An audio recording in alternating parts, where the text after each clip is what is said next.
Welcome to this week's edition of the Webster Tarpley program here on Unbound Radio. Lots to talk about today. And the leading item, I would say, is the tendency of the Snowden-Snowjob to collapse before the eyes of the world in an atmosphere of increasing skepticism.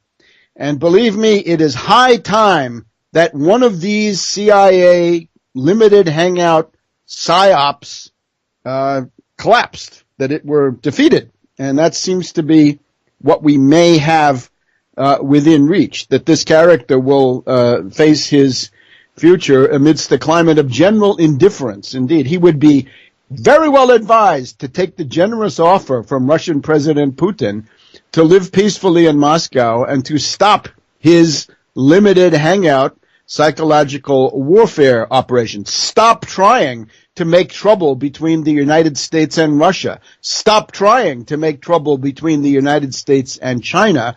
And above all, stop trying to push Obama into the Syrian war, because that, as we have been pointing out, is indeed the issue.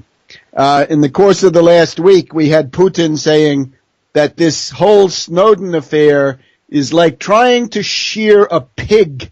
Lots of squealing, but little result. There's no wool, right? You don't get any benefit at the end of the day. And I take that sardonic comment from the Russian president as indicating, of course, that as a trained professional, he sees it, well, frankly, more or less the way I see it, the way any trained professional would, as distinct from a hysterical left liberal hungry for a hero after decades of defeat, or a libertarian piling onto Snowden because little Rand Paul opportunistically decided that this was the way to get some gate receipts in the short term. No, sorry, it is a CIA limited hangout operation. We've got the skepticism registered by Putin. We've also got skepticism registered just a couple of hours ago, at least I believe, in a Russia Today RT Spanish language interview, of course, with the Venezuelan president, Maduro, who was visiting Moscow and who advanced the idea in this very interesting interview that Snowden is manipulated. Well, that is a very elegant way, I guess, to put it. He certainly is manipulated. This is part of his job. In the course of the last week, we have got corroborating evidence that this character is dirty, right? We have the Washington Post publishing some postings that Snowden had put on Ars Technica website, where he says that he believes that all leakers should be shot, and they should be shot with genital mutilation, let's say. They should be shot, with genital mutilation. Leave it at that. And he also, he rails against WikiLeaks, interestingly enough, his newfound friends. So this kind of stuff indicates the Damascus Road, and I'll try to tell you the significance of that when we come back in a minute on the Webster Tarpley program.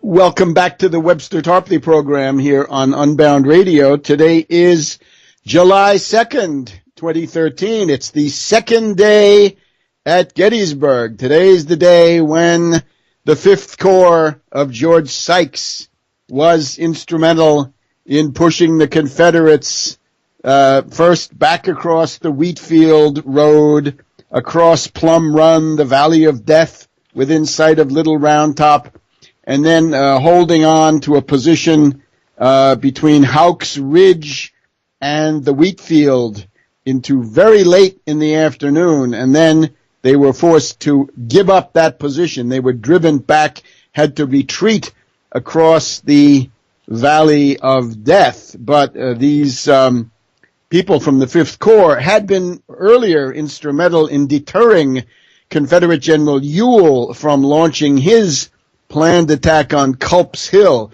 in the night between the 1st and the 2nd of July. Just the presence of Sykes beyond and perhaps behind the Confederate left wing was enough to deter Ewell from pursuing that attack. So there's a sense in which the Fifth Corps, with its characteristic Maltese cross, was decisive. And I'm remembering my own ancestor, Joseph Henry Tarpley, who, as far as I've been able to determine, was a part of that unit. The Fifth Corps of George Sykes, the 2nd Division of Romaine Heirs, the 2nd Brigade of Burbank, and the 11th United States Regulars, not a state regiment, but a U.S. regular regiment formed, in this case in Boston, of raw recruits, certainly, not professional soldiers, Boston between July and October of 1861. So there's a glorious page. We'll try to talk about the Gettysburg 150th anniversary commemoration. There are lights and shadows. There are good points, and then there are other things that have been neglected. But Snowden, the business at hand. The main goal of agitation at the moment must be to stop the attack on Syria, a vast general war in the Middle East, leading to God knows what. There are viable scenarios that have this leading to superpower confrontation, and then God knows what after that.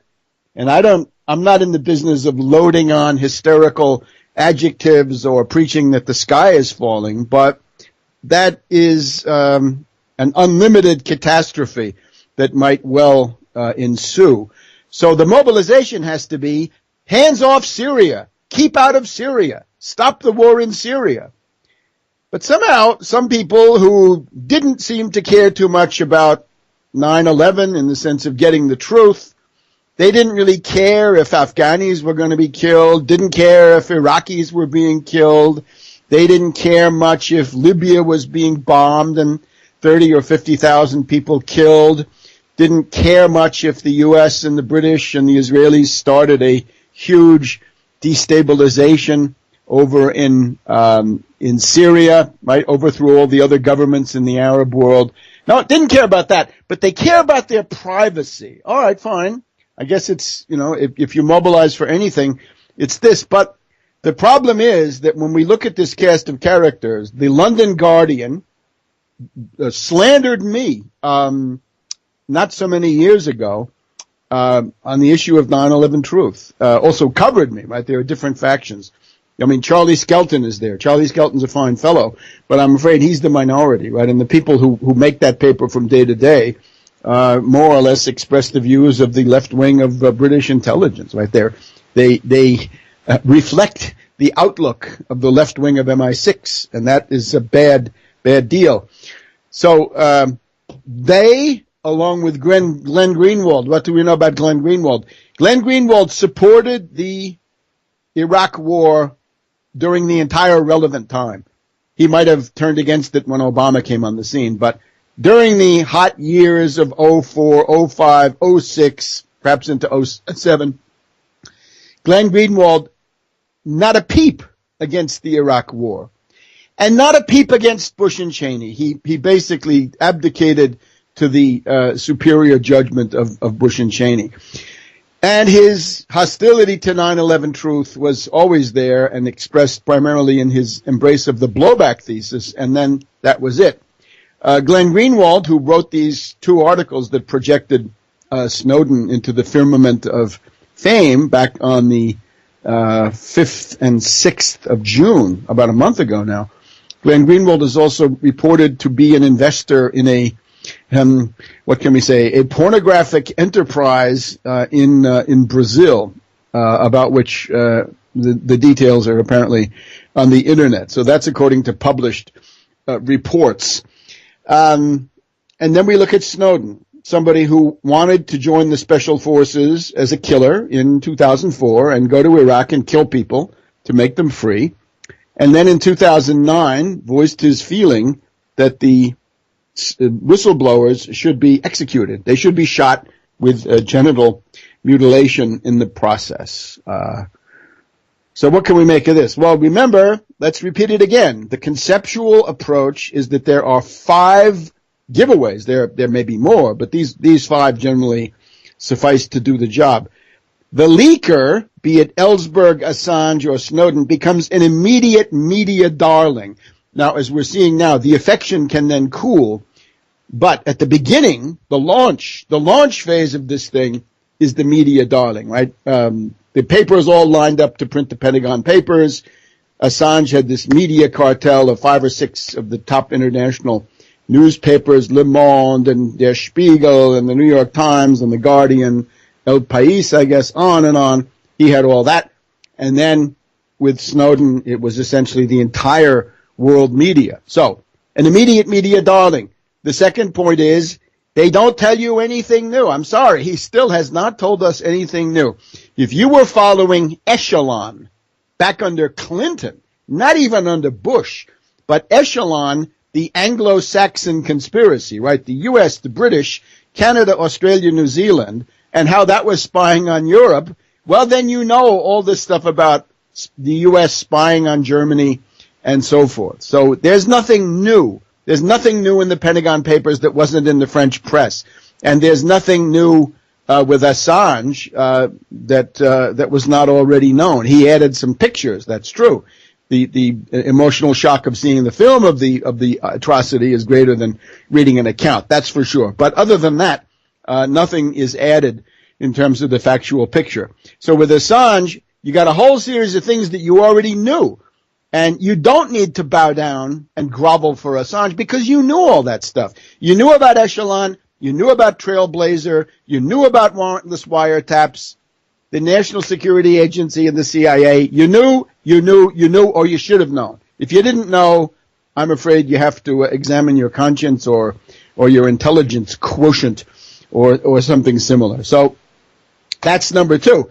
Number 3 is we don't learn anything from these people about the really big covert operations of the age. We don't learn anything about the Kennedy assassination or about 9/11 or about the Gulf of Tonkin incident or about the Arab Spring or about the attack on Libya or the attack on Syria or other plans. No.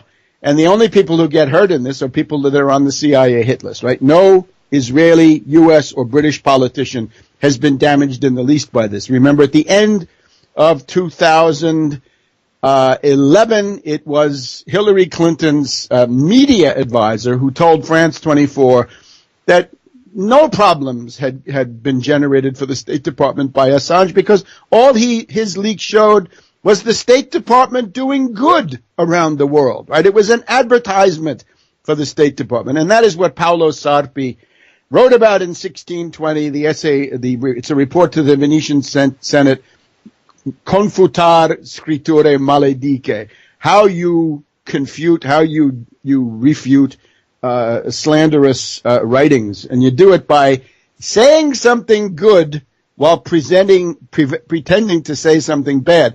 If I say today, the CIA and the NSA are tapping your phone, I'm saying something good about them compared to what they're really doing. That they're massacring people in Syria and they're getting ready to massacre them on a larger scale. It's the old, Hitler was mean to his dog. If that's all you can say about Hitler, you really haven't said anything. You've really done him a favor, right? If that's all you can say. So, a media darling. Nothing new. Nothing about the main covert operations.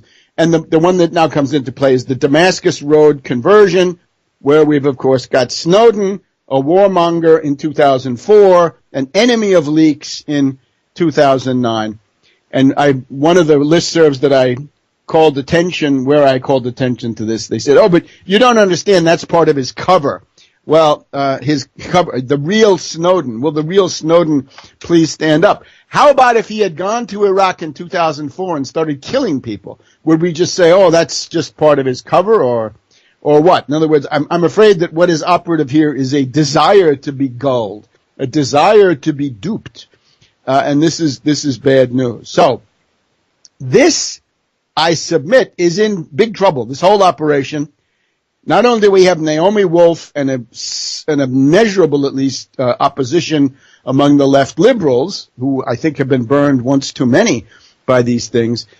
You've also got the skepticism addressed by Putin. Putin obviously doesn't trust Snowden. How could he?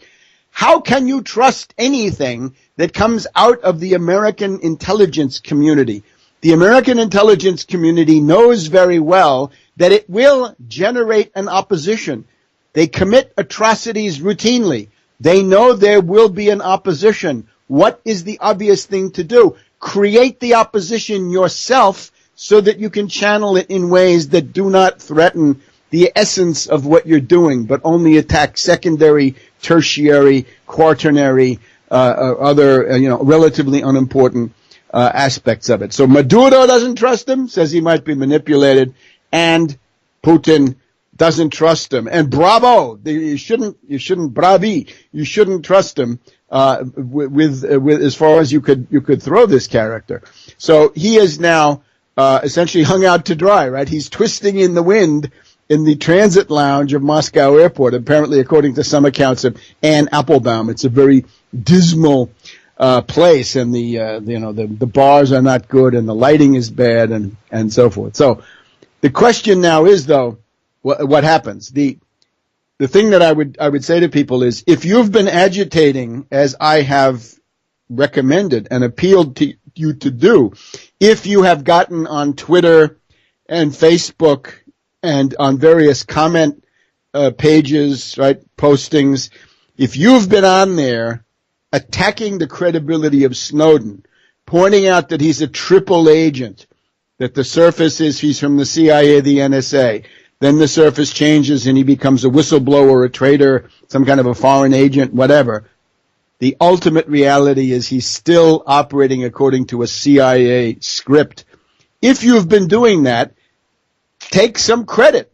Feel that you have done something of historical importance. Again, because if the CIA can simply make people salivate, like Pavlovian dogs, every time they trot out one of these characters, and everybody goes head over heels for them, and everybody turns into groupies and cheerleaders and camp followers, then we're doomed. The prospects of civilization under that kind of a situation are bad. They're not encouraging. So if you've been undermining Snowden, you've got to share in the fact that this Psyop may be collapsing, and take some credit because you've done something important. But of course, the issue is to avoid the war in Syria, and we can explain that in just a minute on the Webster Tarpley program on Unbound Radio.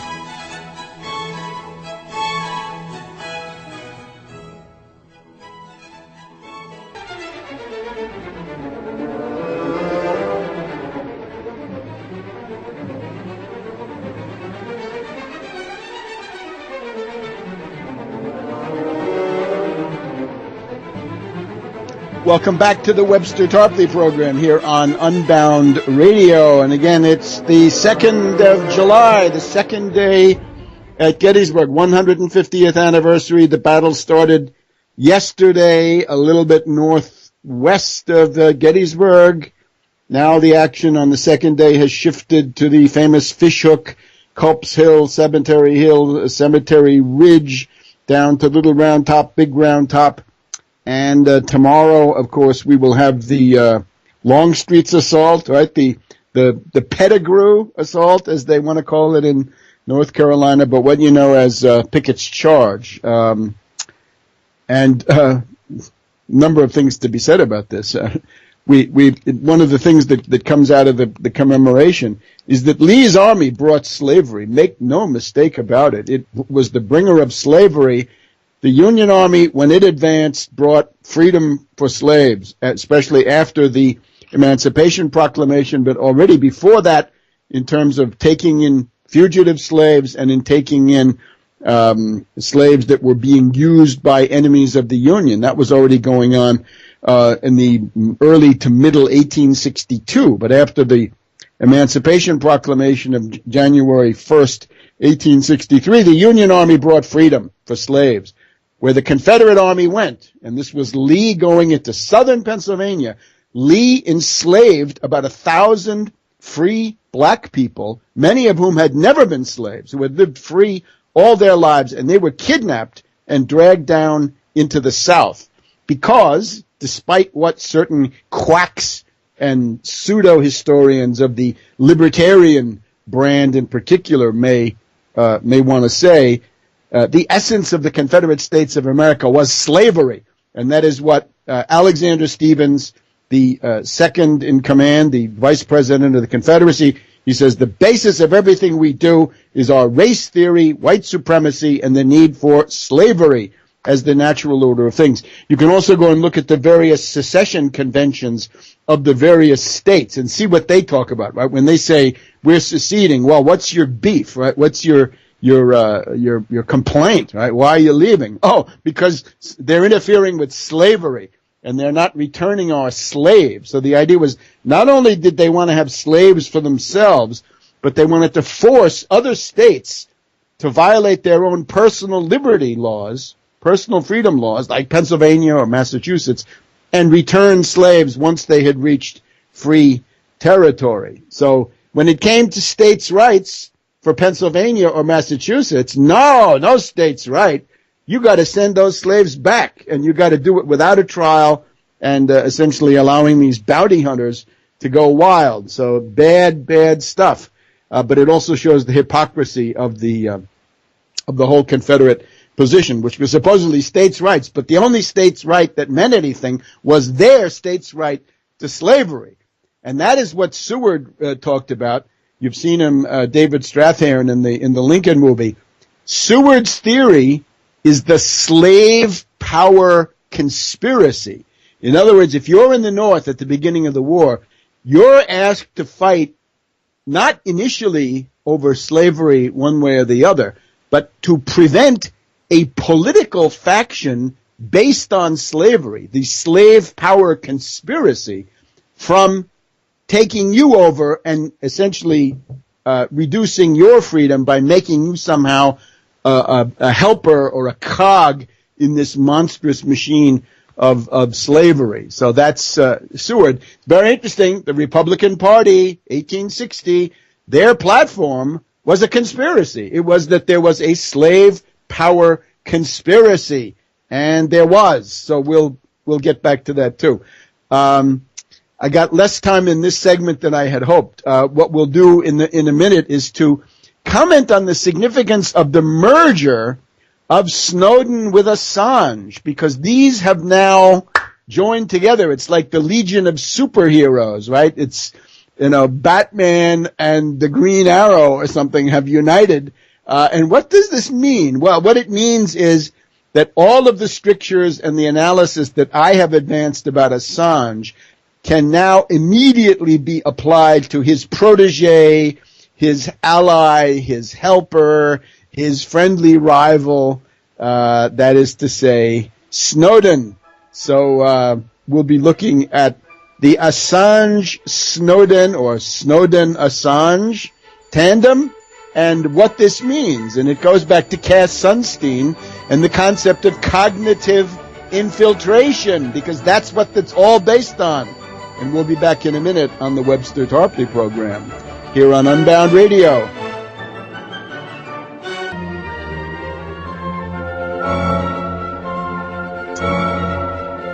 Welcome back to the Webster Tarpley program here on Unbound Radio. It again is the 2nd of July, right? Tomorrow is the end of the Battle of Gettysburg. And on 3rd to the 4th of July, we have the surrender of Vicksburg, when, as Lincoln said, the father of waters once more flows unvexed to the sea, unvexed by slavery, secessionism, and other factors.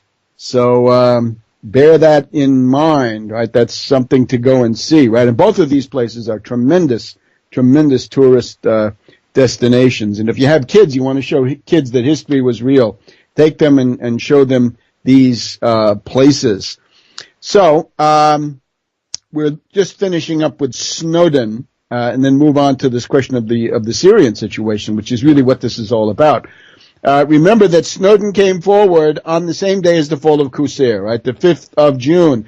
His main articles were the 5th and 6th of June, and now he's proceeding to go on, right, that the U.S. spies on China, the U.S. spies on participants in international summits in the U.K. Now, of course, that the U.S. spies on Brussels and the U.S. spies on Germany. So what is the point of this pattern? It is to weaken Obama, not with the sense that you're stopping Obama from doing something bad, but that you're trying to weaken Obama to make him do something worse than what he's doing at the moment, right? So the overall impact of Snowden, the hysteria, right? We saw it at the Left Forum in the first 10 days of June in New York City. A hysterical commitment, once again, to people who have no heroes. They've been looking to Noam Chomsky for 30 or 40 years as their hero. This gets you nowhere. They're hungry, thirsty. They have a hysterical desire to find a hero. So they think they found it with Glenn Greenwald and Snowden. And I'm sorry, this will not do. And as a matter of fact, this guarantees defeat.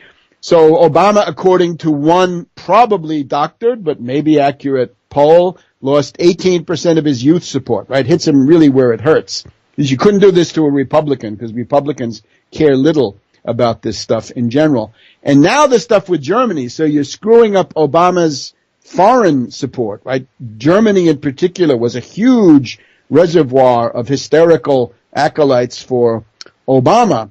But the point of all this is, you're not doing it to neutralize Obama as a force of evil, but the goal of the operation is to undermine him and weaken him so that he will have no choice but to order the attack on Syria, the bombing of Syria. Yes, it goes together with the fact that Assange, remember WikiLeaks was announced in the pages of the Washington Post in the beginning of 2007, the article Brave New Wiki World by Cass Sunstein.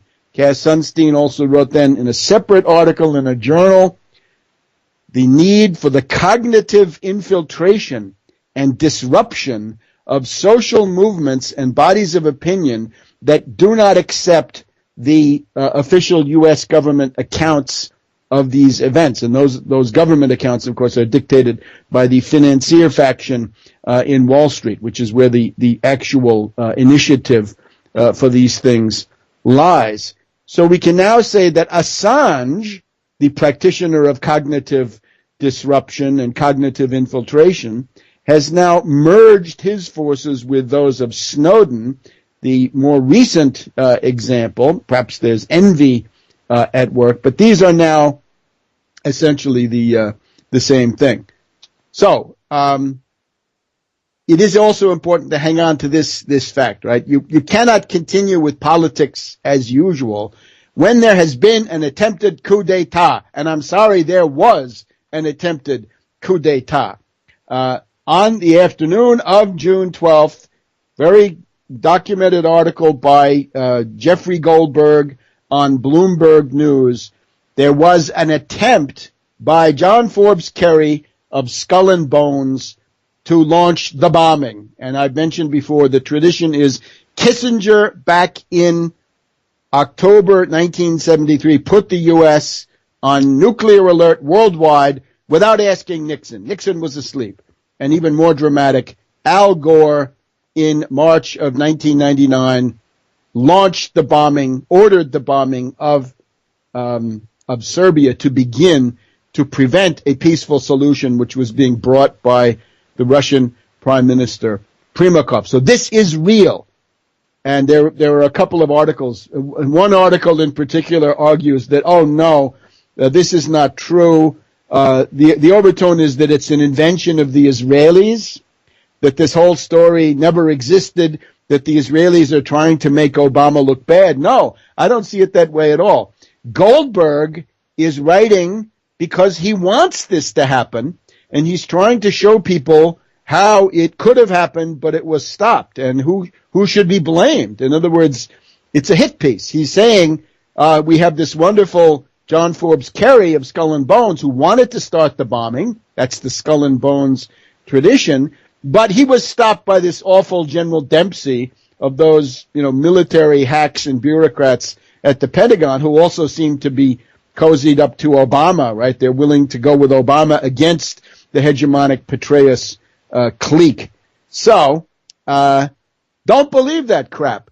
And I'm afraid one of these articles, the credentials, we have to get into this area of disinformation. There is no other way, and it implies a certain attention for the track record of people who are making these pronouncements.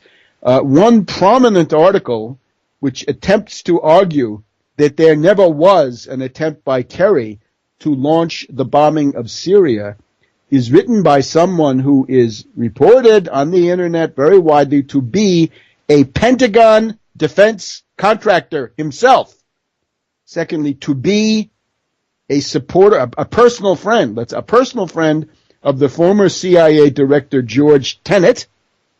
And thirdly, somebody who believes in the existence of flying saucers and extraterrestrial powers. He's even on record as saying that the United States has treaties with extraterrestrial powers. And whether this was Kissinger or not, I still can't figure out, doing the negotiating with the men from Mars. And that there's an entire underground civilization underneath the United States that we don't see and which is being kept from us. And I'm sorry, as soon as you come with the flying saucer stuff, or the lizard brains for that matter, you have discredited yourself to the point where your point of view really means nothing unless you can bring some pretty heavy-duty documents, which in this case you cannot do. So we've got all kinds of disinformation, right? We've got another website that operates at high temperature that says there's a backdoor deal between Putin and Obama to betray Syria. I see no signs of it. There's another website that did nothing to stop Obama from becoming president, but 2 months after he'd gotten there, decided he was the new Hitler and then painted a mustache on him. We got other websites that essentially say, yeah, it's true that Snowden makes the war with Syria more likely, but we should support him anyway because he's subjectively honest. I'm afraid that has everything to do with little Rand Paul having bought into Snowden for obvious opportunistic gate receipts reasons. So you really got to watch out. And again, my analysis is there for you to evaluate. Also, over time, because a lot of these things will come out. The question is, it's better to get it quicker than later. So, if Snowden is collapsing, if this Psyop, this limited hangout, is in the process of collapsing amidst general skepticism and indifference, this is a very good thing. Do everything you can to accelerate and guarantee the completion of this process. But here's the other thing, of course, that the longer the bombing of Syria can be delayed, then the better the chance that the Syrian government can restore order, can restore the legal government in the parts of the country that have been hijacked, taken over, conquered by these death squads, by these lunatics with their benighted Dark Ages concept of human nature and of administration and everything else. And the word we're getting from Syria is a continuous process of smaller localities that are being conquered by the Syrian army. I won't try to go into some of these places because the names themselves are not going to be meaningful to a broader international audience. But these are each one of these key villages, right? There was one this morning where the fighting had gone on for months, and the Syrian army has now taken over. So there's a feeling of resignation which is growing among the enemies of Syria. At the same time, we've got Kerry sabotaging the Geneva conference. He claims that he wants it, but his latest word was that there's no possibility of having a peace conference in Geneva before September, right? It was supposed to be June. June is gone. Then it was supposed to be July. Well, we're in July. No, says Kerry, we can't have it during the summer. Why not? I guess because they hope that they can somehow redress the military balance. And it is the task of civilized humanity to prevent that, because these people, the death squads, are terrorists. They are Al-Qaeda. They are Nusra. They are the Emirate of Iraq and the Levant. This is the people that have lived under this can't wait to get back under the Assad government, right? However problematic they might have found it before, it looks very good once they've had a good heavy dose of the death squads.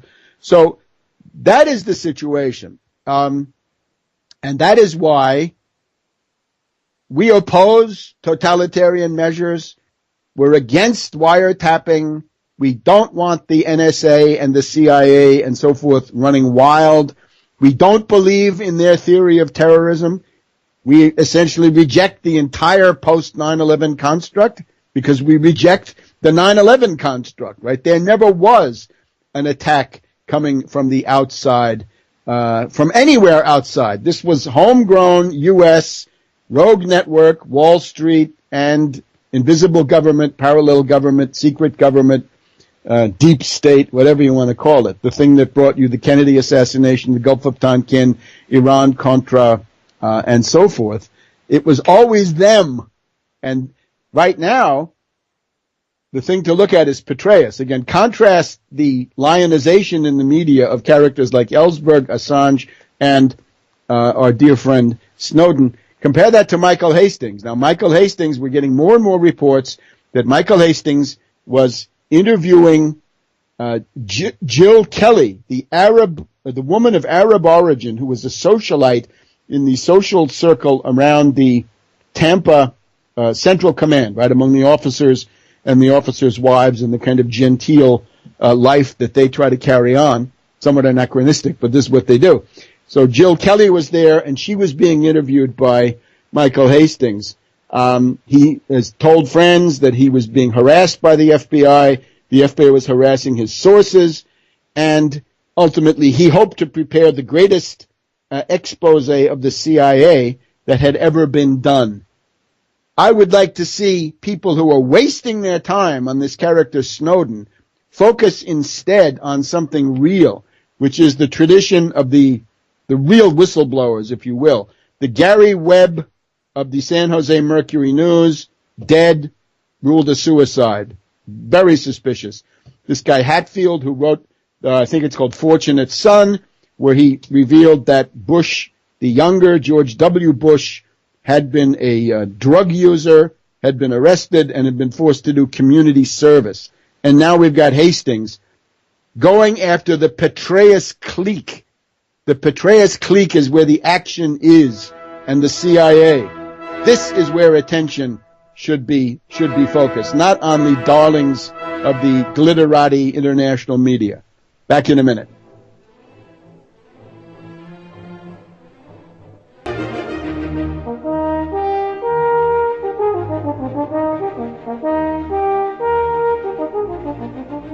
Welcome back to the Webster Tarpley program here on Unbound Radio. Well, our hour goes very fast. Concerning the anniversary at Vicksburg, the main thing is, pay attention to it. You can watch it on C-SPAN, and you can certainly go to these places, right? The one at Gettysburg goes until, I think, about the 10th of July. Take a look. There's a guidebook which you can also see online. I was there on Saturday, the 29th of June. McPherson gave a talk, and there were other interesting talks. I tried to ask a question, which I didn't succeed in doing. You may see me on the TV version on C-SPAN trying to get recognized, but failing because they only took one question. Unbelievable. The main problem is this: one of the great problems with this has been to some extent ameliorated. The leaving out of the U.S. colored troops and the role of black soldiers fighting for the Union, 200 to 250,000, and how decisive that was, because that was absolutely crucial both subtracting from the Confederacy and adding to the Union. But the other thing, of course, is the international framework. There are three crises of foreign intervention. There's the Trent Affair in 1861. There's the post-Antietam period, 1862, sort of September, October. And then there's the post-Gettysburg, right, about August, September, October 1863. The Trent Affair is solved by Lincoln's one war at a time doctrine. In 1862, it's Napoleon III who wants to organize European powers to mediate, in other words, to secure the independence of the slavocracy, the Confederacy. It is Russia that stops this. And then in the autumn of 1863, the British are preparing to deliver powerful ironclad battleships, the so-called Laird Rams warships, to the Confederacy. This is when Charles Francis Adams, the U.S. ambassador, says, he's talking to Lord Palmerston and Lord John Russell and Henry Gladstone. If you release these ships, then there's going to be war. The Union will be at war with you. And they back down. And the thing that makes this possible is the arrival of the Russian fleets. The Russian fleet from the European, the Baltic fleet comes to New York, and the Pacific fleet arrives in San Francisco. And the one in San Francisco prepares to defend San Francisco against the Confederate raider Shenandoah, because there are not enough Union warships in the port. This is what caused Gideon Welles, the Secretary of the Navy for the Union, to say, "Thank God for the Russians." That was his view. So that's what was going on. So this entire international dimension completely lost. So it needs to be restored. We'll do what we can. We still have a couple of months, but people in San Francisco and New York should begin maybe looking around to see what might turn out to be a possible way to secure such a commemoration. It would be a very good antidote to the bad blood generated by characters like Snowden these days. The other thing, maybe just briefly, we got almost no time left. Egypt, well, Morsi, right? What's wrong with Morsi? The Muslim Brotherhood is the rich guys. The Muslim Brotherhood is businessmen, doctors, lawyers, editors, professors. They're all wealthy.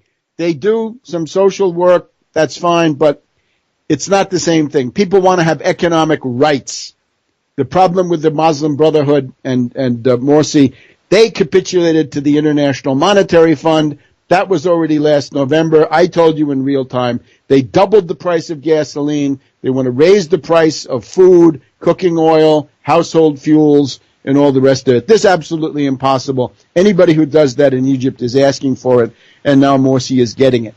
The answer to the situation is Hamdin Sabahi, the guy who came in third in the presidential election. Remember, about a little bit more than a year ago, the presidential election in Egypt, the guy who came in first is Morsi.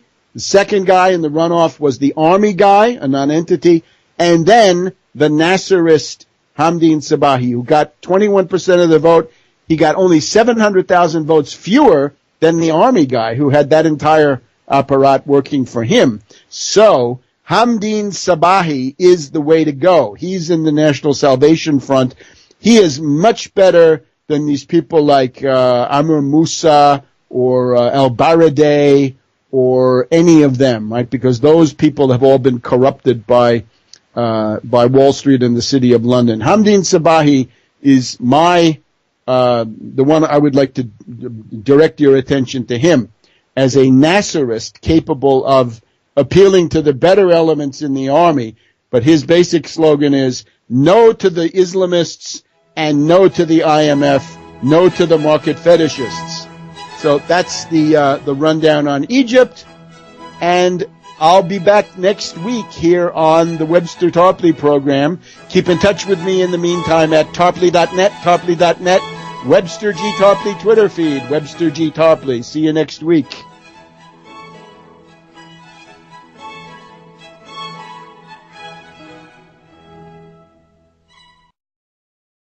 Saying that this whole Snowden affair is like trying to shear a pig.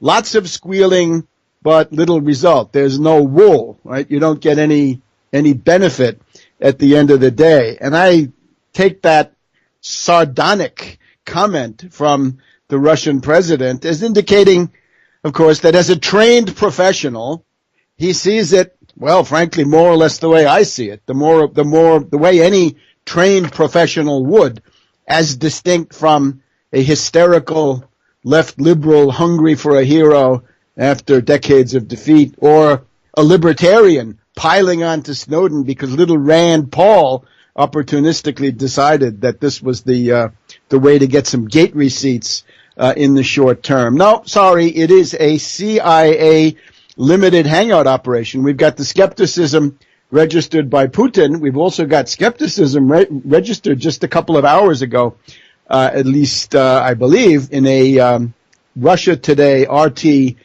Spanish language interview, of course, with the Venezuelan president, Maduro, who was visiting Moscow and who advanced the idea in this very interesting interview that Snowden is manipulated. Well, that is a very elegant way, I guess, to put it. He certainly is manipulates regulars, not a state regiment, but a U.S. regular regiment formed, in this case in Boston, of raw recruits, certainly not professional soldiers, Boston between July and October of 1861. So there's a glorious page. We'll try to talk about the Gettysburg 150th anniversary commemoration. There are lights and shadows. There are good points, and then there are other things that have been neglected. But Snowden, the business at hand. The main goal of agitation at the moment must be to stop the attack on Syria, a vast general war in the Middle East, leading to God knows what.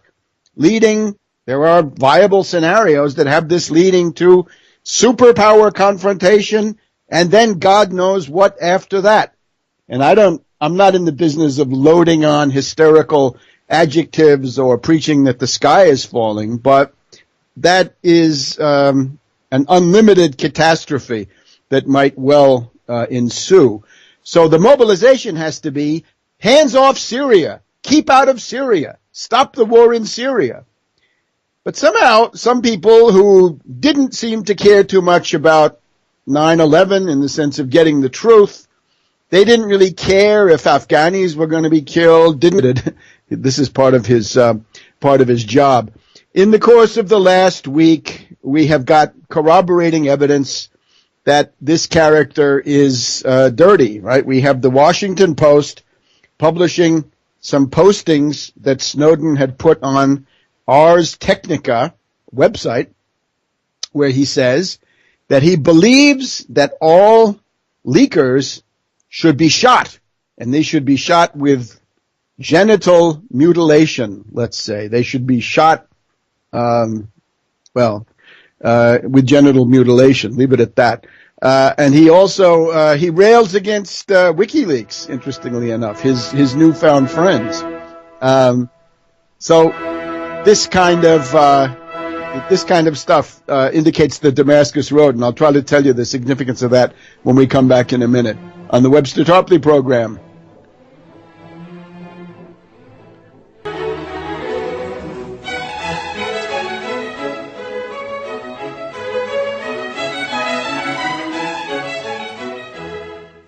Welcome back to the Webster Tarpley program here on Unbound Radio. Today is July 2nd, 2013. It's the second day at Gettysburg. Today is the day when the Fifth Corps of George Sykes was instrumental in pushing the Confederate.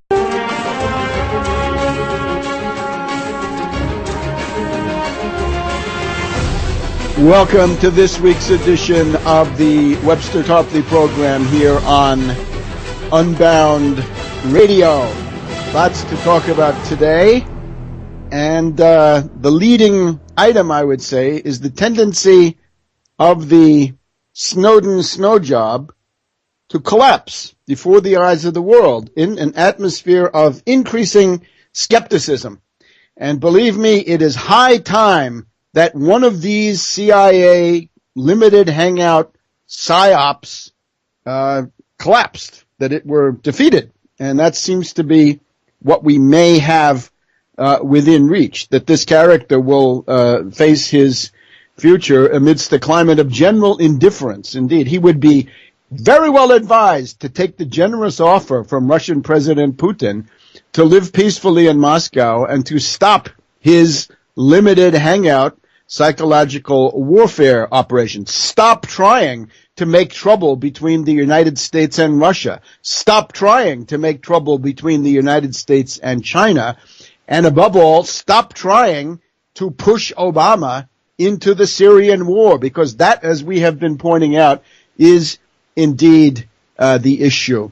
In the course of the last week, we had Putin sits first back across the Wheatfield Road, across Plum Run, the Valley of Death, within sight of Little Round Top, and then holding on to a position between Hawks Ridge and the Wheatfield into very late in the afternoon, and then they were forced to give up that position. They were driven back, had to retreat across the Valley of Death. But these people from the Fifth Corps had been earlier instrumental in deterring Confederate General Ewell from launching his planned attack on Culp's Hill in the night between the 1st and the 2nd of July. Just the presence of Sykes beyond and perhaps behind the Confederate left wing was enough to deter Ewell from pursuing that attack. So there's a sense in which the Fifth Corps,